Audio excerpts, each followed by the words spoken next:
কালকে জুলাই সনদের উপরে কোনো আলোচনা মুলতবি নাই। যেটা মুলতবি প্রস্তাব গৃহীত হয়েছে আলোচনার জন্য সেটা হচ্ছে জুলাই জাতীয় সনদ উইদিন ব্র্যাকেট সংবিধান সংস্কার বাস্তবায়ন আদেশ 2025। আর দ্বিতীয়বার প্রশ্ন করলেন যে এই অর্ডিন্যান্সটা তো আপনারা উত্থাপন করেন, এটা অর্ডিন্যান্স নয়, সেই জন্য সংসদে উত্থাপিত হয়নি। এটা 133টার অন্তর্ভুক্ত নয়, এটা অধ্যাদেশই নয়, সেই জন্য এটা সংসদে উত্থাপিত হয়নি। 133টা অধ্যাদেশ ছিল, এটা তার বাইরে একটি আদেশ।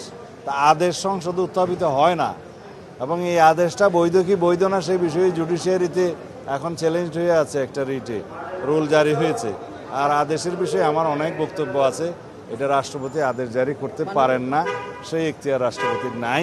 যারা আইসিটি কোর্টে মামলা করেছেন, আইসিটি কোর্টের মামলাগুলো চলমান, আমিও একটা মামলা করেছি।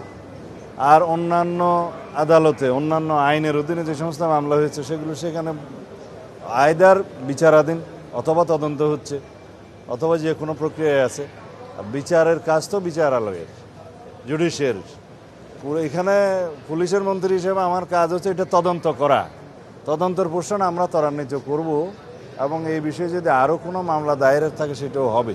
এটা বিভাগীয় তো কোনো বিষয় নাই, মামলা দায়ের হলে সেটা তদন্ত হবে, তদন্তের পরে বিচারালয়ে বিচারের জন্য চার্জশিট দাখিল হবে বা অন্য কিছু দাখিল হবে। কেউ যদি মামলা করে আইদার আইসিটি কোর্টে করবে অথবা প্যানেল কোর্টের অধীনে অন্য কোনো থানায় করবে, এবং সেটা মামলা কোর্টেও করতে পারে, সেটা তদন্ত হবে, পুলিশি ইনভেস্টিগেশনের পরে আইদার চার্জশিট হবে অথবা ফাইনাল রিপোর্ট হবে। এটাই তো প্রক্রিয়া, অন্য কোনো প্রক্রিয়া তো নাই। এবং আমরা বিচারের জন্য সেটা আদালতে সাবমিট করতে পারি, বাকি কাজ আদালতের।